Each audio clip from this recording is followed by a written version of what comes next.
Greg Ehrenberg here from OddsJam, and it is time to talk about the MMA slate that we have today. Main event, Marlon Chito Vera against Dominic Cruz. I'm really excited for that fight. It should be a good one, but also I've got some PrizePicks picks on tap for you guys today, so I'm going to be running through some of my favorite plays over on PrizePicks for the card. So like the video, subscribe to the YouTube channel, and leave me a comment below. Let me know what it is that stands out to you over on PrizePicks. What are some of the props that stand out the most to you? And then also a quick recap of yesterday.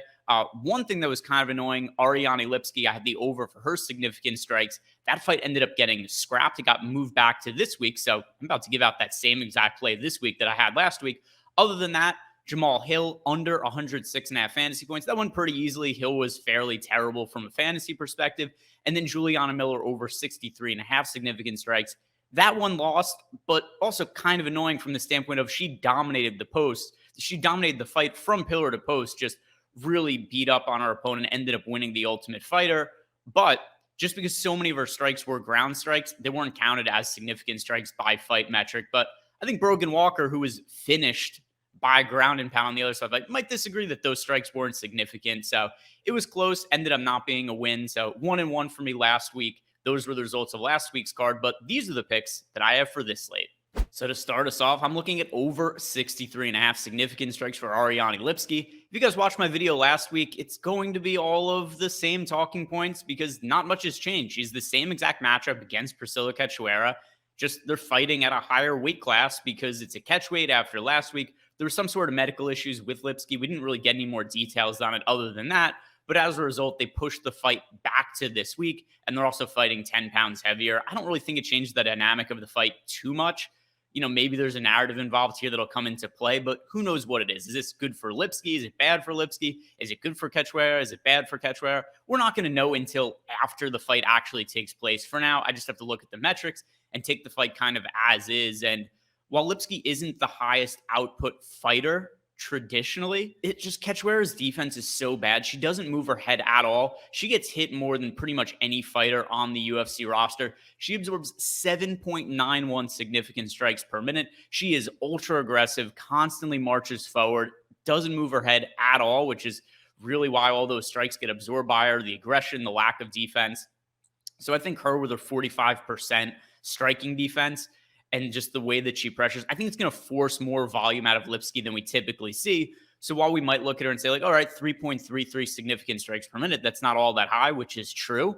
I just don't think there's any way that output won't be higher than normal because of the aggression of Cachoeira. And I do think that Lipski is the significantly better striker in this matchup, and she hardly ever shoots for takedowns. She has not landed a takedown since her UFC debut against Joanne Wood. Since then, she doesn't even attempt takedowns, really. 0 against Molly McCann, 0 against Isabella DePadua, 0 against Luana Carolina, 0 against Antonina Shevchenko, 0 against Montana De La Rosa, 0 against Mandy Bohm. Also a fight, her last time out, she landed 87 significant strikes and a couple of knockdowns. So if we do have to pull away a positive from her last fight, that was the most output she's ever had in a UFC fight, and now she's fighting an even worse defensive fighter in Priscilla Cachoeira. So I think the line is too low here at 63.5 significant strikes for the second week in a row. I'm backing the over. Hopefully the fight doesn't get canceled again, but Ariane Lipski over 63.5 significant strikes. If you guys have not yet signed up over at PrizePicks, take advantage of the partnership we have with them, because if you sign up using the promo code AWESOMO, you're going to get up to $100 bonus on your first deposit. And why would you not want to start with 100 free bucks in your pocket? So you could either sign up and get no free money, or you sign up using our promo code AWESOMO and get $100, up to $100 added to your account. So easy, no-brainer, good opportunity to help build your bankroll, add some money to your account. So just sign up using that promo code AWESOMO. The next fight I'm looking at here, I have under 1 takedown for Yazmin Jauregui. She is taking on Jasmine Lucindo. And I view this as a grappler versus striker matchup. I think Jauregui is going to look to keep this fight on the feet. And if it does take place, I think she has a really good chance to win this fight inside the distance, potentially knock out Lucindo. Whereas Lucindo, really, really young. She was born in 2002. She is 20 years old and has been a professional fighter since she was 15. I don't really see much striking offense from her. And I think that she's pretty wrestling and grappling dependent. So I view her as the one that's going to be looking to shoot for takedowns, whereas Jauregui looks to keep it on the feet. So with that in mind, we've got a 1 takedown prop over on PrizePicks for Jauregui, and I know that's a really low number, anything can happen where she just ends up, there's a slip, it gets ruled a takedown, she lands on top once. But honestly, if I'm her, just based on the limited amount of what we could see from her on tape, I think she just tries to keep this on the feet. And if she does do that, I think, like I said, pretty good chance that she wins via knockout. This fight is plus 125 to finish inside the distance. That is very, very high for a women's MMA fight. And that's what happens when we have a clash of styles. One seemingly good high prospect striker against a really young wrestler grappler. So I don't think Jauregui should really entertain the wrestling or grappling at all. Just try to keep the fight standing. As long as she sticks to that game plan, we should hit the under 1 takedown prop here pretty easily. The final prop that I'm looking at on PrizePicks for Saturday, it is Azamat Murzakanov for under 88.5 fantasy points. Now, this is a little scary from this standpoint. Murzakanov has really big power, and Devin Clark is kind of questionable durability.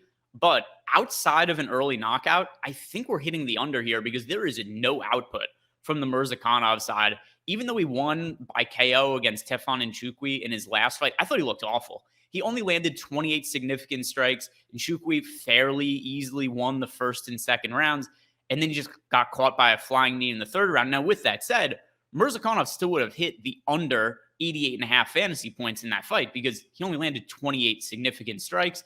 He had 1 takedown. He had the knockdown. Not enough to hit the over on his fantasy point total. But we look at the Devin Clark side. I think he's the better fighter here. All we have to sweat is his chin getting checked and him getting knocked out early. We could even see something happen like what happened against Nchukwi. We could see Devin Clark win the first couple of rounds and then maybe gets caught in the third round. Still, we would win the under here. But I do think overall, this fight is probably lined incorrectly at sportsbooks. I think that Devin Clark should be the favorite, not Murzakanov, because it's really hard for me to favor somebody who just fought a fight that went into the third round and landed 28 significant strikes. I view him as KO or bust.